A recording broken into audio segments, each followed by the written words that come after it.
All right, so again, if the direction was to simplify, it'd be a totally different question than if the question was to factor. If the question is to simplify, what are you going to do? What does simplify mean? Like write it out and then add the like terms. So I have to do like either multiply all three of those and all three of those, or use maybe Pascal's triangle there, Pascal's triangle there, distribute the negative. So if it said simple, which I'm not going to do on this test, but if it said simplify, I would have to clean all of that up, okay, by going parentheses, because you're doing PEMDAS with simplify. But if it says factor, it kind of looks like a what? A difference of two cubes. And all difference of two cubes factor into a what and a what? A binomial and a trinomial. Yeah, so I'm going to do binomial, and I'm going to make it a little bit bigger than normal, and trinomial. Now, normally you got something like x cubed here, and you would go x squared. But I've got p plus q cubed. So I got to do what? Put in parentheses. P plus q. P plus q squared. P plus q squared. And then normally I'd have something like maybe 8y cubed or something like that here. And I would do like 2y, 4y squared. But this time I have that cubed, so I got to go p minus q. P minus q. P minus q squared. P minus q squared. And then for the middle term, and I have people all the time that go ahead and try to put the signs in there early. Wait till the end. Because if you put a negative in here, sometimes when you multiply, that negative ends up being here. And it messes up your problem. So just wait on the signs. Remember, you clean it up at the end with the soap. Now, what goes in the middle here? P plus q times p minus q. And if you want to write p plus q times p minus q there, go ahead. But I know that p plus q times p minus q is? P squared minus q squared. It's p squared minus q squared. Why do I know that? Because it's a difference of 2 squares. Because these are the factors of a difference of 2 squares, right? So if I had a difference of 2 squares, it would factor like this. So I'm basically saying, or if you think about it, if you ever FOIL numbers where you have the same numbers but different signs in the middle, don't the middle terms always, minus positive, don't the middle terms always cancel? So when you FOIL, the oi always goes away. So I say that you just fold those. So first, last. So when I look at these two and I'm multiplying, I'm just going to go p squared minus q squared, and I'm going to put that right here. And it saves me the trouble, and it makes it a little bit cleaner. All right? Now, then I clean it up with the signs, and how do I do that? Same, opposite, always positive. And that's factored, it's just not simplified. And we always want to simplify everything. You probably noticed on your test, if you write, oh, my answer's 4/8, I'm always like, no, it's 1/2, and I take off like a half a point. But this you probably lose a little bit more because there's a lot to simplify there. And even though the problem said factor, and I know factor doesn't mean simplify, we do want to simplify things once I'm done factoring. So, right here, do I need the parentheses on this one? They're not doing anything. Do I need that parentheses? Yes. Yeah, so I distribute that in, and I get p plus q minus p plus q. My p's cancel, and I end up with 2q. Now, I really don't need parentheses with those because it's a monomial, but you can have them if you want. So you're saying you want us to do this? Yeah, you would want to clean this up because there are like terms. Okay. And anytime you have like terms in a factor, you would want to add them. You just have to get to them. So this is p plus q minus p plus q. P's cancel, 2q. Right? And then here, well, there's a lot to simplify here to get to like terms. So here I'm going to go, how do you square a binomial? What's the trick without writing it out twice? P squared plus 2pq. P squared plus 2pq plus 2q squared. That gives me that, right? And then this, there's nothing to multiply, so and the plus is not going to change anything, so I'm going to bring that down. And then this, I got to square again, right? And it's just the same thing minus 2. That's right, minus 2pq plus q squared. And then you can say I got all kinds of like terms, right? I got this. 2pq's cancel. One of the q squareds cancel, and I'm left with p squared, p squared, p squared, and 1q squared. So to me, that is a much better looking factorization than all of this. And you know what, ironically, not that you knew this was gonna happen, if I did Pascal's triangle here and expanded that, I get this. Check this out, I get p cubed, 3p squared, q, 3pq squared, q cubed. And then if I expand that, I get p cubed minus 3p squared q plus 3pq squared minus q cubed. And then if I take the negative and distribute it in there, guess what it does? Changes that to a negative, that to a positive, that to a negative, that to a positive. And then look.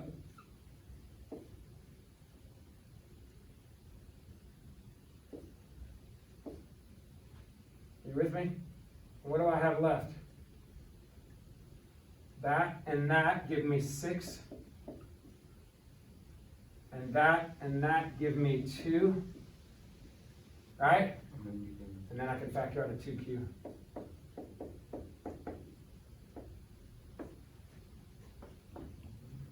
Now, the problem with doing it this way is you didn't know all that was going to happen. You might have guessed that if I expanded them, oh yeah, I bet a bunch of stuff cancels because these are kind of similar. You might have guessed that, but it ends up factoring really easily. The problem is, what if you expanded it and you ended up with a 6-term polynomial? You got any clues on how to factor 6-term polynomials? Eventually you will, but you don't now. So I played it safe and just stuck with what I knew. And that is, this is the difference of cubes.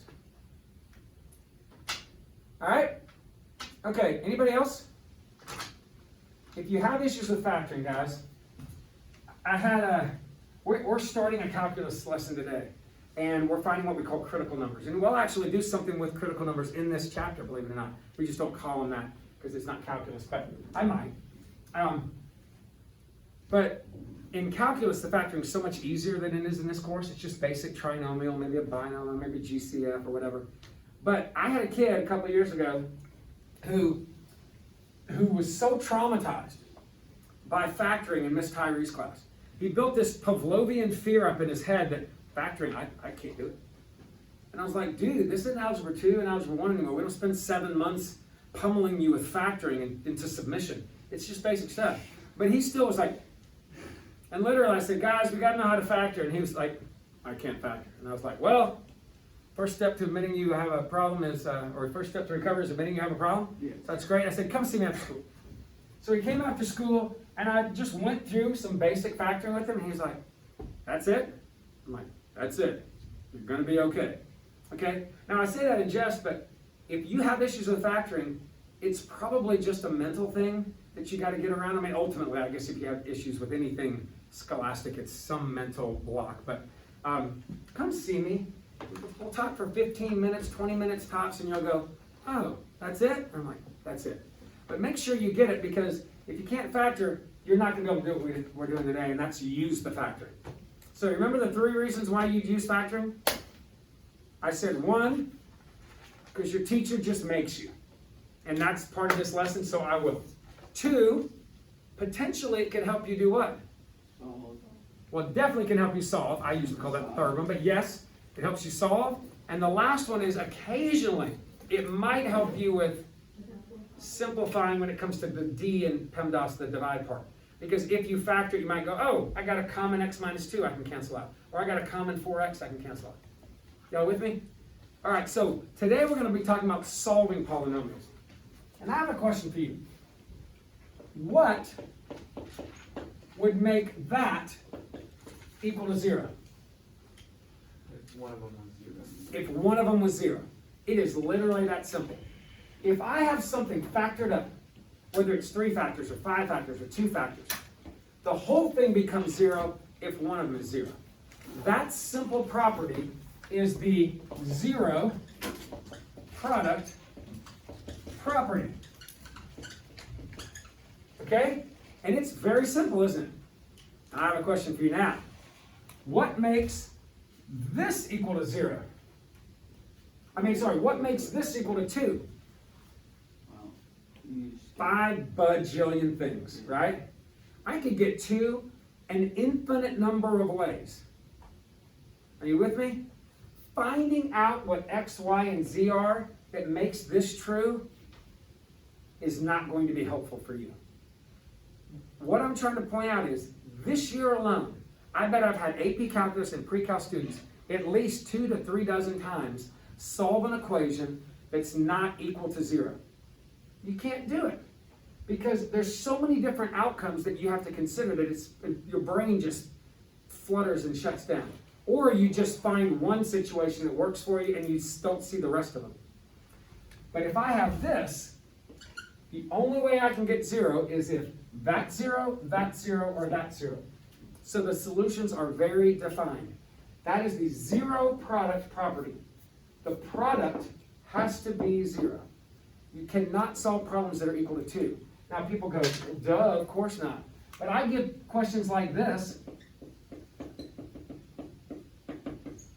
and people don't have any issues with them. X equals 2, x equals -4. Are you seeing it? But then I give problems like this, and then they start getting really creative. Like, technically I skipped a step. People go, x minus 2 equals 0, x plus 4 equals 0. X equals 2, x equals -4. And no, you don't need that step if you're able to figure out those values. But then if I give a problem like this, they go, x minus 2 equals 8, x plus 4 equals 8. I mean, does that make it true? If I plug a 6 in here, is 4 times 10, 8? Is 2 times 8, 8? Now you might get lucky and it might be true, but it is not a property. Are you with me? Why? Because this is not a zero product property. This is the lightly known 8 product property, which means absolutely nothing. Are you with me? So what would I have to do to be able to solve something like this? Like you'd have to have the x on one side. So wouldn't you have to simplify it? I got to make it 0. How? Subtract 8. So if I subtract 8, now is it factored? No, x. Factored means it's all And things then multiplied together.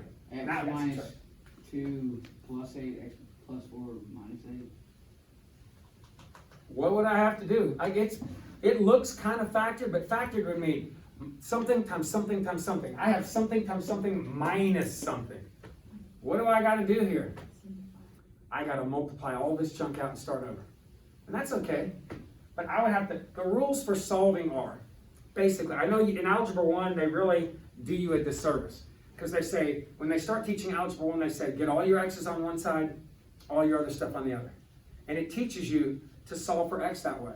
But really, that only works when you have a single x. If you ever have an x squared, doing that is a terrible plan. Really what they should teach you is get everything on one side set equal to 0, and then simplify it. And when you simplify it, and there's one variable, there's only one factor. Set that factor equal to 0. That would build great habits. But I've taught Algebra 1. When you teach Algebra 1, you get a little desperate. Right? You probably noticed that your Algebra 1 class that you had in 8th grade it shrunk a little bit when it headed off to Helmer's, right? I call it the chaff. You know, you heard the story about the wheat and the chaff?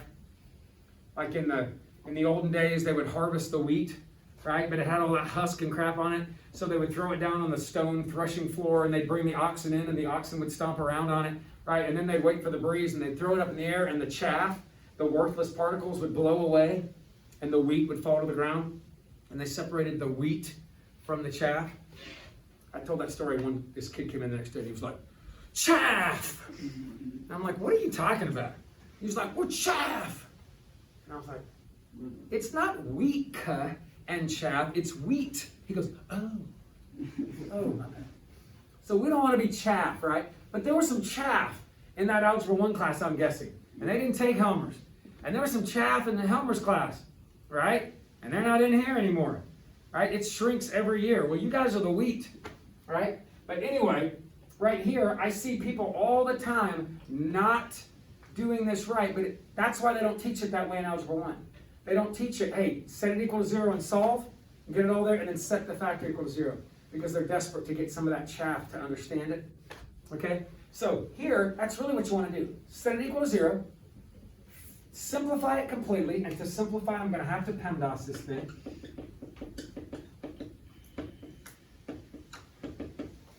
And I made this problem up so it more than likely will not factor nicely, right? And then you're gonna have to add your like terms, and then you'll have to factor this. Now, this one sadly doesn't factor, okay, because I just made the problem up off the top of my head, but I'm gonna give you a bunch starting out that will. But I won't give you any that don't factor at this point in the game, because at some point we're gonna learn the quadratic formula, and then we could solve it with some other method. You with me? So if it ever doesn't factor for you, you did something wrong. Go back and catch your error on this chapter. So let's take a look at a whole bunch of problems, and remember, zero product property. It's a much bigger deal than you think. It has to be equal to 0. Once it's equal to 0, simplify it if you have to. If it's already factored, great. But if it's not in any way, go ahead and just get it back to the basics, simplify it all, and then refactor it. Let's check it out. Here we go. So, start you out basic.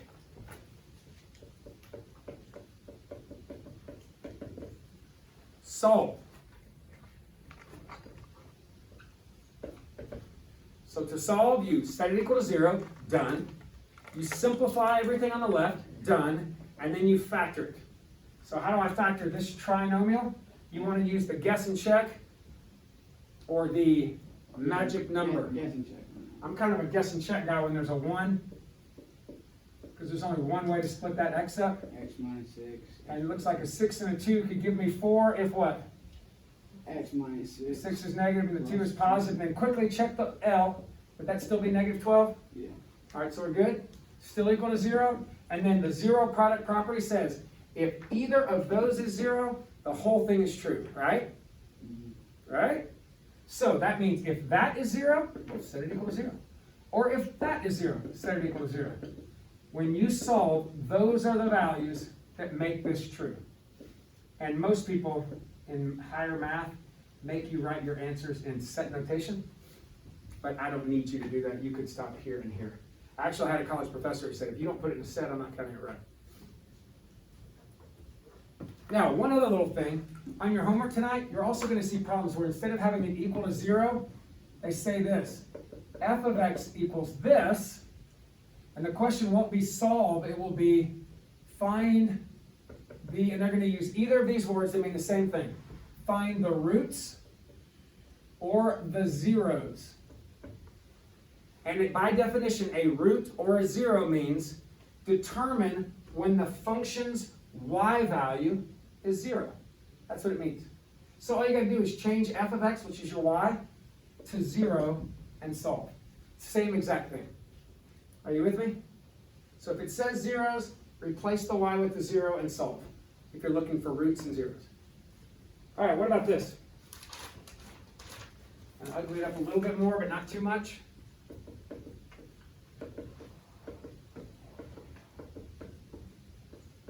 This would be same directions, find the zeros. So what do you do? Even before that. Change that to a 0. But yes, because now it is equal to 0, always factor it, and the first thing that I do is start with GCF, which is? 3x, and you're left with? X squared minus x minus 30. Everybody got that? Am I finished? No, the x minus 6, x plus 5. So I'm again going to use guess and check because it started with 1x squared, and then, yeah, 5 and 6 could give me a negative 1, right? If the negative was with the 6 and the positive was with the 5. And then quickly checking, it does give me a negative 30 at the end, so I'm good. Or check the OI, the FOIL, negative 6x, positive 5x, negative 1x. Right? So what are my solutions? We said if x, y, z was 0, so if that is 0, that is 0, or that is 0, then the whole thing is true. It's a 0. So, what's the first one give you? 0. X is 0, and you don't have, listen, anytime there's just an x by itself like that, it's not being added or subtracted, it doesn't matter about the coefficient. You see how it always ends up being just a 0? So hopefully you'll be able to look at that and go, yeah, the 3 is not going to do anything, it's just going to divide away there. if there's not anything added or subtracted to it, right? So 0, and then here, -5, and here, +6. So in order, -5, 0, 6 is a great way to write it, but again, I will take the little mini equations if you need to. All right, so those are all pretty basic because they're already, you really didn't need to do much to them because they were sort of already set to 0. What about something like this?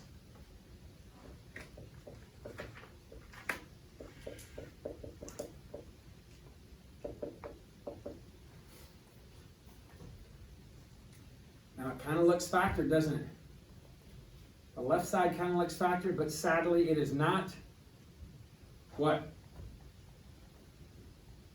It's not equal to 0. So what do you have to do? What is the general rule of solving? Get it all on one side, and to do that, x cubed minus. and you can totally do that, but I'm just, yeah, that's what I would have done, but x squared minus 6x. you move it over, and now it's not factored anymore. It's that times that minus that. So, and I could have done what you did, which has been much smarter, is to go ahead and just multiply it all out, right? Simplify it, x cubed minus x squared minus 6x, and then refactor it. So I can definitely take out an x, and then that factors, and I can do that by guessing and checking. And guys, this feels more like the factoring you do in calculus. All right, where you take out a GCF and it's just pretty simple trinomial.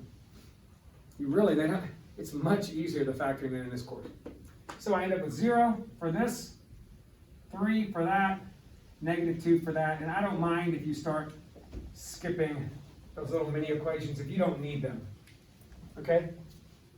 Certainly don't mind. All right, what about this? Every year I get somebody on this. It's not funny, but it's a little funny.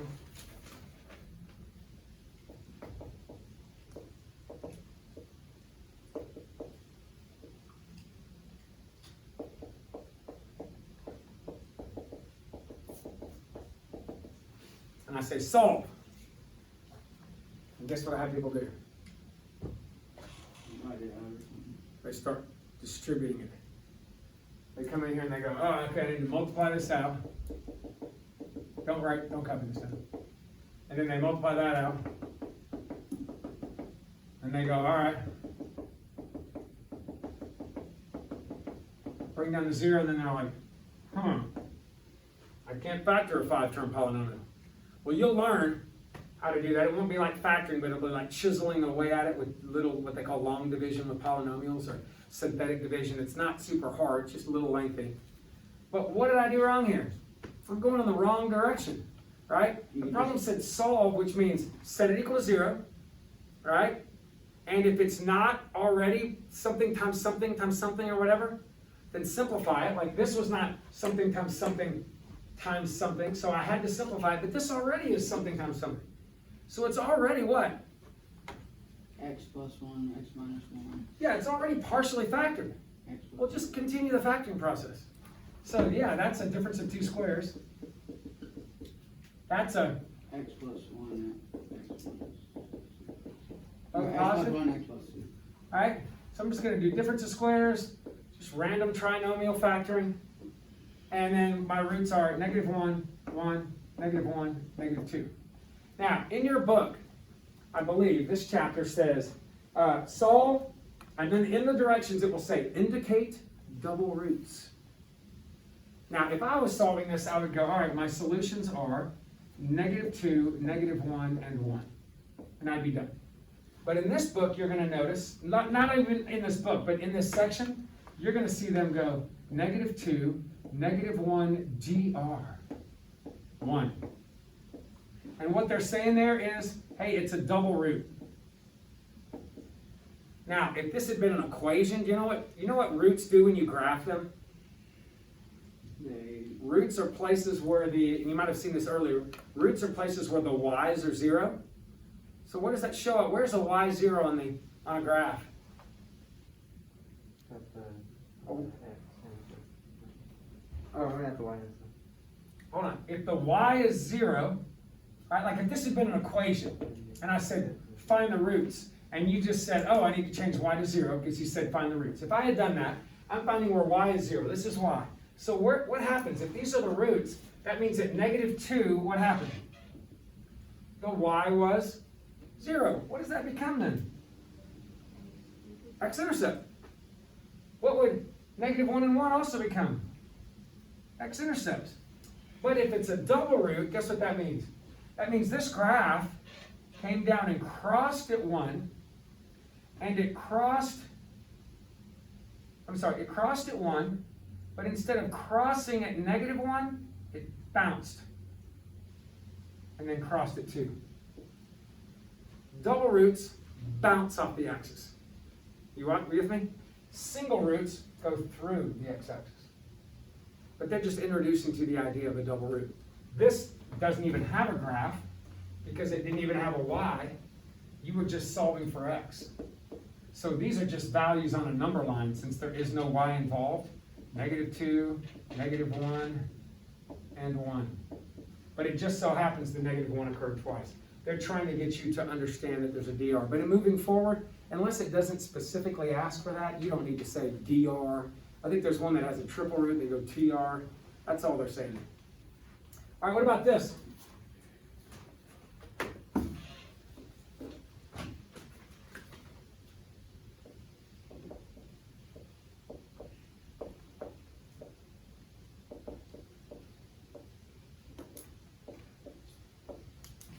So,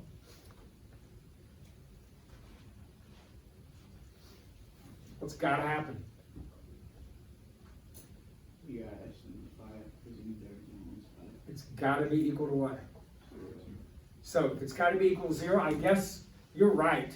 But I guess you could just take this whole thing and subtract it from the other side. But at that point, what do you now have? Or what do you don't have? It kind of looked factored before, didn't it? But now, is this, if I move that whole thing over, is this factored anymore? No, because look, you're subtracting something. So it's no longer a factor. Like that could be a factor if there was nothing there. You know, if this was times, it would all be factored. But there's a minus, so it's not factored. So what do you have to do when it's not factored? You have to multiply all that junk out.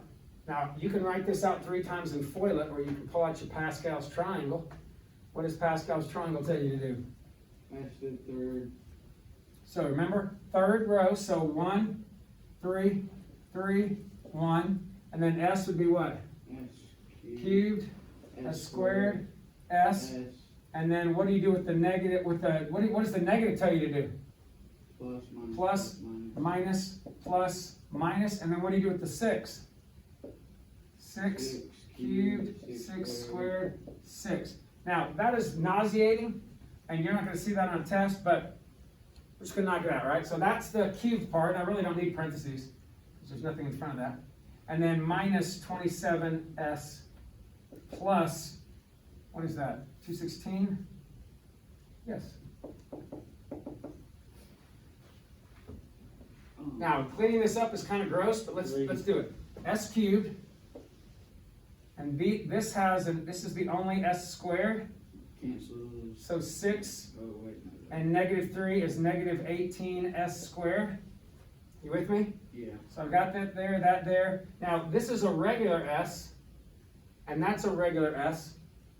So I got to figure out what that is. That's 36 times 3, so 108s. That's what that is. And that's a -27s. So what's a 108s and a -27s? 9. 81s. Yeah. And guess what 6 cubed is? 81. No, yeah, 88. 216? So -216, positive 216 cancels. And again, I know you're thinking, are you going to have something this gross on a test? Probably not. In fact, not.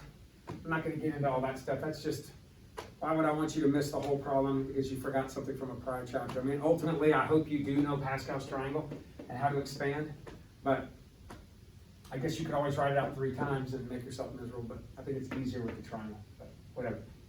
What do I do here to factor now? So equal to 0, it's simplified. Pull out one of the s's. And now what do you see? It's actually a what? S minus 9. Perfect square trinomial, right? Factor of that is s, square root of that. Square root of that's 9. And if I multiply the two together and double it, I get 18. Oh, so s from the first, 9 from the second, sine of the middle squared. So my answers are 9, 0, 0. and 9. But what do I say about the 9? Because I said Double root. there's two factors, right? So that would be a double root. And again, not necessary except on this chapter.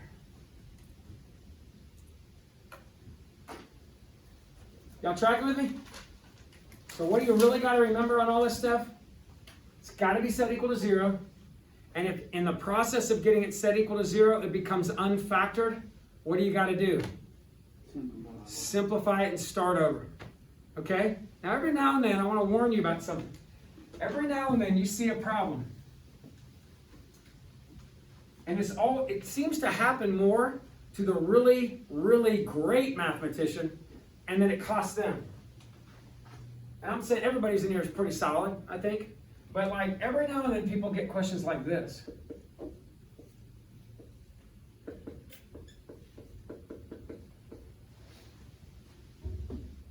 And they look at this, and the problem says solve. And they go, well, he told me that I need to, if it's not equal to 0, I need to move this over, and then if it's still unfactored, I'm going to have to multiply it all back out. But I could just divide out an x minus 2, couldn't I? Yep.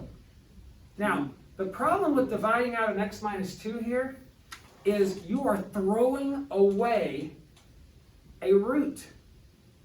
If I divide this out, I am literally dividing out a factor that would be in my final answer, and I'm losing an answer. Like literally, plugging a 2 in here, doesn't that make this true? 0 equals 0? 2 is an answer. But if I divide that 2 out, I very well may be losing that 2 as an answer. Watch. If I divide it out, I end up with just 2 of them over here, and none of them over here, right? Does that make sense? This would be like dividing by an x minus 2, dividing by an x minus 2. Cancels completely, cancels one of them. But it's still not equal to 0. So this is what happens. I got to bring this over, and then I go, crap, it's not factored anymore. So what do? I guess I got to FOIL it all back out. Distribute all that in. And I get down to something else. And yes, I might be able to factor 2 out. And I would give you a problem where this actually works. But this is going to give me 2 solutions when I solve it, although it doesn't factor here. But guess what it's not going to give me? The x equals 2. I've just lost an answer. You are welcome in an equation. The rules of algebra say what? If I have an equation, I can do whatever I do to one side that I do from another side, with a couple of exceptions. So if I want to divide by 3, I can divide by 3. If I want to multiply by 7, I can multiply. If I want to add 4, I can add 4. It keeps it in balance, right? But what you can't do is multiply or divide by a 0, right? And technically what I'm doing here is I am dividing out a 0. I'm dividing out a factor that would make this equal to 0. And you didn't even see it coming. Now, you're welcome to divide out a whole number, like 2. If you look up here and go, I could just divide both sides by 2 and make that a lot prettier. You could even have done it right here, divide by 2. But if you ever divide out a variable expression, I would encourage you not to do it. But if you ever do, then just set what you cancel out equal to 0. That's going to be a solution. And if you can discipline yourself that way, you're okay. Most people can't. I got people in calculus and pre-calculus still going, oh, you can cancel an x out of both sides. You just threw out an answer. Oh, you can cancel an x minus 3 out of both sides. You just threw away an answer. You with me on that? So try not to do that. A better plan would have just been to do this. Now you're welcome to divide a 2 out of both sides. But a better plan would have just been to distribute to go ahead and expand that out using Pascal's, simplify this, move all that stuff over, and re-simplify it equal to 0. That would have been a much better plan. And then that x minus 2 is in there. I'll get to it. You don't need to copy this one down because this one's not going to solve nicely. But bottom line, write yourself a note that don't cancel out expressions with X in them. Don't do it, you're throwing away answers. All right? All right, I'm gonna show you a word problem or two that they just are word problem happy. So let me show you a couple of these and then I will call it a day. So what if I gave you this problem? The shorter, and this is a lame algebra 2 problem, but whatever. The shorter leg of a right triangle is 17 centimeters less than the longer leg if the hypotenuse is 25 centimeters long. Determine the perimeter of the triangle. What might be a good idea here? What would you do first after reading it? I draw a picture, man. I'm all about a picture. Calculus, pre-cal, whatever. If I can draw a picture, I'm drawing a picture. So it did say right triangle. Just draw a random right triangle. It says the shorter leg is 17 centimeters less than the longer leg. So what does that make your longer leg? It's not a number, but like what would you do to label this? X minus 17. For the longer leg, X, because I don't know what it is. But the shorter leg is X minus 17. X minus 17. 25. And then it said the hypotenuse is 25. 25. Now, to find the perimeter, I would just add these three sides together, right? But I don't know what X is. And I don't want you to guess, check, and revise. So is there anything about a triangle, a right triangle, that you do know that might help you here? Maybe like. What? Maybe, If you knew the area, it could totally help you. maybe If like, I told you area was 20, you could go, oh, 1/2 base times height's 20. Bam. sine, cosine. Pythagorean theorem, right? So a squared plus b squared is c squared. Bam. Yeah. Also, if you knew something about angles, what do you know about angles of a right triangle? 45, 90, Possible, but not necessarily. 30, 60, 90. Possible, but not necessarily. What do you know though about all the angles on a triangle? They add to 180. So these things about triangles are all possibilities that could happen. Totally with the area could happen. It actually happens a lot in calculus where you're doing maximizations and things like that, and they give you area and you go, oh, I gotta use that. But think about that. Here, the only real thing that's gonna get me somewhere is that Pythagorean theorem, right? Because if I go that squared plus that squared equals that squared, I've got one equation with one variable and I'm good. Look how area let me down. Area equals 1/2 base times height. And what do I have? One equation with two variables. That let me down. I gotta have one equation with one variable. Or maybe two equations with two variables. But this works great because it's one equation, one different kind of variable. So what would you do to solve it? And that's why this is in this section. Minus 25. Minus 25. So I'm going to move that 25 to the left, make it a negative 25 squared. Is this even remotely factored? No. So what ought you to do here? Factor. Or Simplify it. So drop the x squared. Minus 34x plus whatever. And 17 squared is, anybody? I have no idea. Didn't you learn like squares like for like 40 or something in Tyrese class? Wow, they went in 1 year Out the other, me too. I think it's 289, Yeah. but I'm a little rusty. 289. Plus 2. So plus 289 and then Minus 625. minus 625.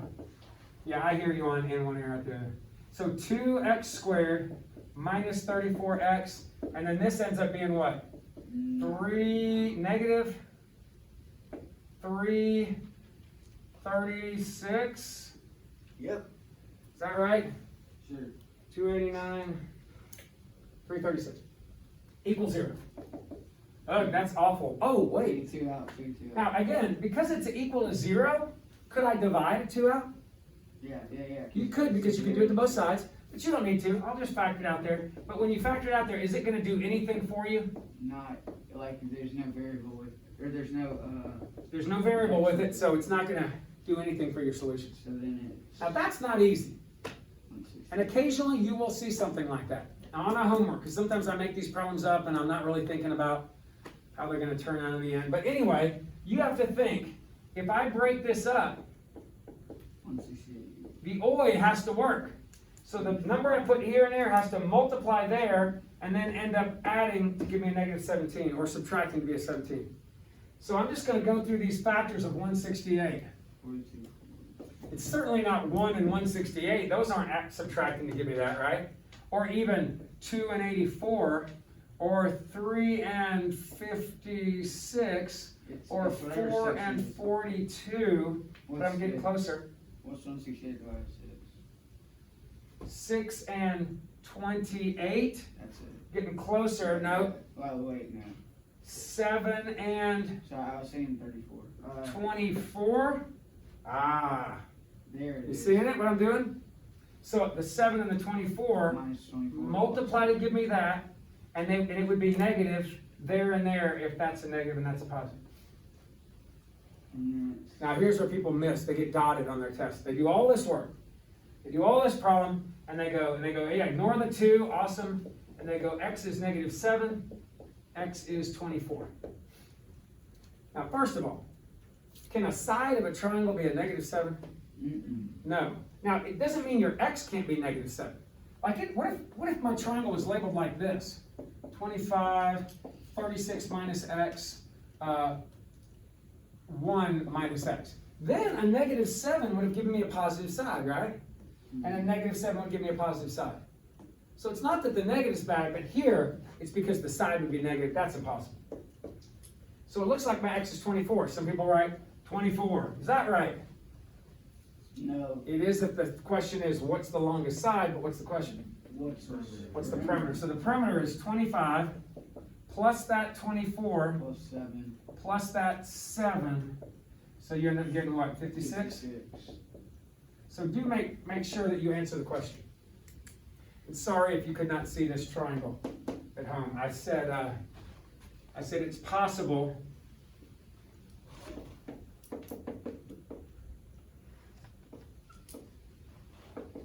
I said it's possible for x to be a negative number and actually still give me positive sides. That's all I was saying. But in this picture, that did not happen. All right? I always feel weird talking to space. Anyway, I got 5 minutes. I might be able to squeeze one more in just to show you something else. But I don't know if I'll be able to get to the end of it. So let's just take a look. All right, what about, oh yes, the farmer and the pen problem. Okay, it says a farmer has, Oh dear. plans to use just 21 meters of fence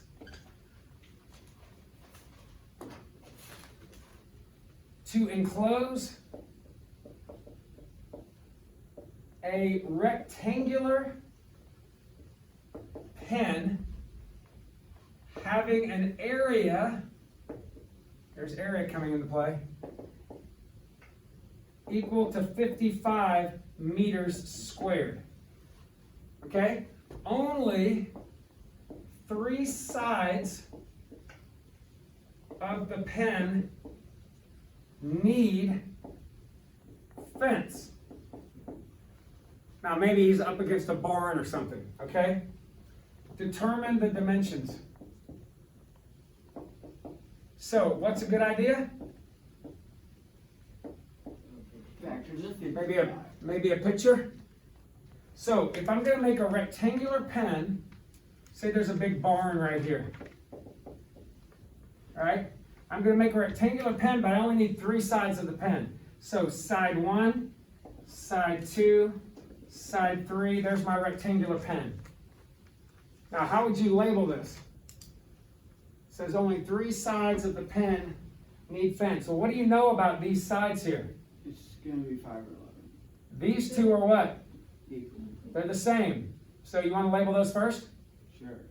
X, X. What could you do with this one? 55 overheads. Now, hold on. What can I do with that side? Do I know something about it? I can call it y. Well, It has we to be know the that. same as the barn. That's true, but I don't, well, maybe the barn could be longer. We know that it's the area divided by the. Don't think, you're thinking harder than you need to be. Right here. What's the total length here? 21 minus 2x. Good. The total length is 21. Oh, I didn't. Right? I didn't even see the purple. Oh, my bad. It was Yeah, I confusing. started running out of ink. So if the total is 21, and I've already used up x, wouldn't this be 21 minus the 2x? If you wanted to label it that way? Are you with me? Now you don't have to. You could label it differently. You could say, but let me say, if I did, then couldn't I say the area 55 equals the length times the width? Now this is going to be one way to do it. So the area is 55, length, width. Could you work with that? Mm-hmm. And this is a one equation with one variable. Now it looks factored, but it's not equal to 0, right? So what would you have to do? Distribute it all out, move it all to one side, refactor it. Now here's another option. What if you didn't see that 21 minus 2x, which a lot of you may not have seen, maybe I wouldn't have seen. And you go, well, it's just different, but I'm going to just call it y. So what do you know about the perimeter here? X. Or all of the lengths? X, 2x plus y equals 21. So you know that? Times y equals 55. And what else do you know about this situation? X times y equals 55. Because the area. So the area, x times y, is 55. Now let me ask you a question. If you had a system like this, what would you do to solve it? You can't do the linear combination because it's not x plus y here, right? Not sure. Wouldn't you just solve for one variable and plug it back in Oh, to yeah. the other one? If I solve for y here, what would I get? 21 minus 2x. And if I plug that in there for y, don't I get 21 x minus 2x times 21 minus 2x? Which is what? Which is the same thing I have here. Doesn't matter how you do it. I would tend to do it like this, because I'm in Algebra 2 pre-calc calculus mode and I don't mind systems. It kind of made you think like this in Algebra 1 a lot. Rewriting everything in terms of one variable. Not rewriting it, beginning like this thinking. Either way, I want to caution you about one thing. When you get to the end, you get this. When you solve this, you get w equals 11 and w equals 10. It said determine the dimensions. Don't make the mistake of saying, oh, it's 11 times 10. Not true. What don't I know yet? The dimensions means length, width. I know width. What do I need? Oh, sorry, sorry, x. It says x is 11, x is 10, sorry. So I know that these sides are 11 or 10, which means I can have two different pens. But the y side is what? 21 minus 11. You know it's 11. So the y side could be 5, Or it could be 11. or hold on, or it could be 5.5. Where? Because if I plug that x good. back in there, where? If I plug that x back in where I was right here and solve, or plug the x back here and solve, I get different y values. So these are my dimensions, either 5 by 11 Or or 5.5 by 10. So you have two options, depends on whether you want a little skinnier, although it's pretty close, or a little more rectangular. I mean, a little bit more towards the square. Y'all with me? All right. Enjoy that weekend.